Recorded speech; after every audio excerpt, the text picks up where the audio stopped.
Джогурку Кенеша прошло 5-е заседание комиссии по окружающей среде и природным ресурсам Парламентской ассамблеи тюркоязычных государств ТЮРКПА. На повестке дня были вопросы устойчивого использования природных ресурсов. Председатель комиссии ТЮРКПА по окружающей среде и природным ресурсам, депутат Милли Меджлиса Азербайджана Ахлиман Амирасланов поприветствовал участников заседания и отметил, что на заседаниях комиссии всегда обсуждаются насущные и важные вопросы.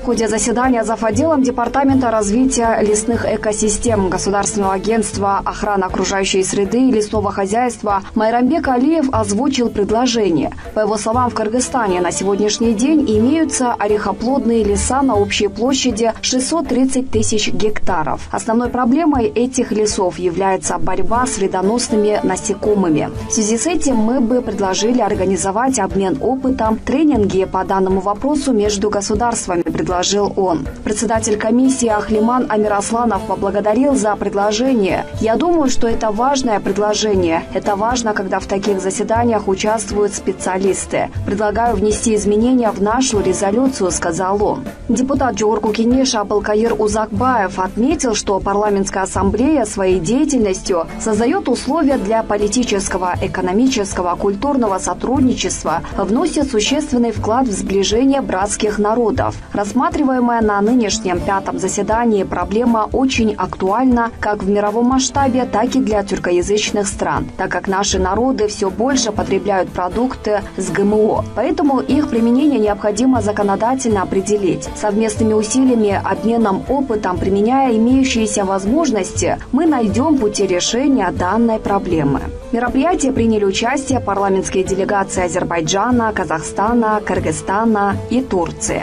Председатель комиссии ТЮРКПА по окружающей среде и природным ресурсам, депутат Милли Меджлиса Азербайджана Ахлиман Амирасланов в своем интервью программе «Мост дружбы» сказал: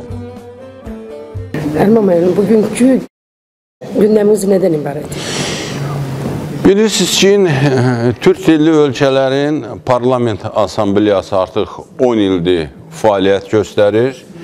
O qurumun tərkibində Ətraf Mühit və Təbii Ehtiyatlar Komissiyası mövcuddur və bu günləri də o komissiyanın iclası idi. O komissiya Azərbaycan rəhbərliyi eləyir. Azərbaycan tərəfdən də mən Ətraf Mühit və Təbii Ehtiyatlar Komissiyasının sədriyəm və bugünkü iclasımız bizim 5-ci iclasımızdır və bugünkü iclasın əsas mövzusu təbii sərvətlərdən səmərəli istifadə etmək. Bilirsiniz ki, dünyada indi bu sayədə çox böyük problem var. Dünya əhalisinin sayı sürətlə artmaqda davam edir. Sürətlə artan əhali təbii sərvətlərdən səmərəli istifadə etmirlər. Meşələr, su resursları, ətraf mühit, biomüxtəliflik, bütövlükdə bizi əhatə edən nə varsa hamısı pozulur, aşınır və təbii ehtiyatlar get-gedə azalır. Bugünkü bizim komissiyanın da iclası əsas təbii sərvətlərdən səmərəli istifadə, onun hüquqi əsaslarıdır. Gördüyü kimi çox maraqlı diskussiya oldu. Biz üzv ölkələrin bu sahədə olan təcrübəsini öyrənməyə çalışırıq və bu sahədə görülən işlər, qanunlar, qanunvericilik aktları sayəsində əldə olan nailiyyətlərdən danışdıq, müzakirə elədik, təcrübəsini öyrəndik və axırda gördüyümüz kimi bir tövsiyə qərarı hazırlandı ki, tövsiyə qərarı TÜRKPA plenar iclasına təqdim olunacaq. Plenar iclas isə bu ilin noyabr ayının ortalarında Bakıda keçiriləcək və Bakıda bu tövsiyə qərarı orada təqdim olunacaq. Adətən bu komissiya iclaslarından qabaq seminarlar keçirilir, bu problemlərə həsr olmuş. Keçən il belə bir seminar yanvar ayının 23-ü, 24-ü Türkiyə Cumhuriyyətinin paytaxtı Ankara şəhərində keçirildi və çox üzv ölkələrdən ekspertlər, millət vəkilləri iştirak edirdi və çox geniş müzakirə keçirdi. Həm də Türkiyənin bu sahədə gördüyü işlər, əldə etdiyi nailiyyətlərlə deyək ki, seminar iştirakçıları yaxından tanış oldular və orada o geniş müzakirədən sonra o tövsiyə qərarı bu günləri burada təsdiq olundu. Bu çox vacib məsələdir. Bilirsiniz ki, dünyada içməli su ehtiyatları tükənir, qida ehtiyatları get-gedə azalır, əhalinin sayı artır, dünyada aclıq, səfalət içində milyardlarla insanlar yaşayır və təbii içməli su ehtiyatları ilbəil azalır, ətraf mühit pozulur, biomüxtəliflik pozulur. Ona görə bax, bu seminarların, bu komissiya iclasların məqsədi ondan ibarətdir. Necə edək ki, təbiətdən səmərəli istifadə edək və təbiəti gələcək nəsillər üçün saxlaya bilək. Gələcək növbəti iclasınız? Növbəti komissiyamızın iclası Türkiyədə keçiriləcək. Burada adətən rotasiya yolundan keçirilir hər il bir ölkədə. Növbəti iclasın növbəsi qardaş Türkiyəyə çatdı və Karaman şəhərində keçiriləcək. İnşallah dedik burada may ayında Türkiyədə keçiriləcək. Bugün Kırgızistan'ın başkenti Bişkek'te Türk Dili Konuşan Ülkeler Parlamenter Asamblesi'nin 5. toplantısını yapmış olduk. Bugünkü toplantımızın ana maddeleri doğal kaynakların çevreye uyumlu kullanımı, çıkartılması, değerlendirilmesiyle beraber ormandaki biyoçeşitliliğimizin devamının sağlanmasıyla ilgili asıl kararların 23-24 Haziran'da Türkiye'de, Ankara'da yapılan bir çalıştayla altlıklar oluşturulmuştu.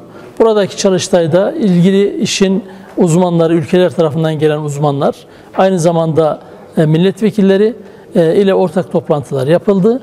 Bununla birlikte de ilgili konularla ilgili Türkiye'de, Ankara'da saha gezilerimiz oldu. Hem milli parklarımızı gördük, hem işte soda ile ilgili, cam yapımındaki ham madde ile ilgili çok modern bir fabrikayı gezdik.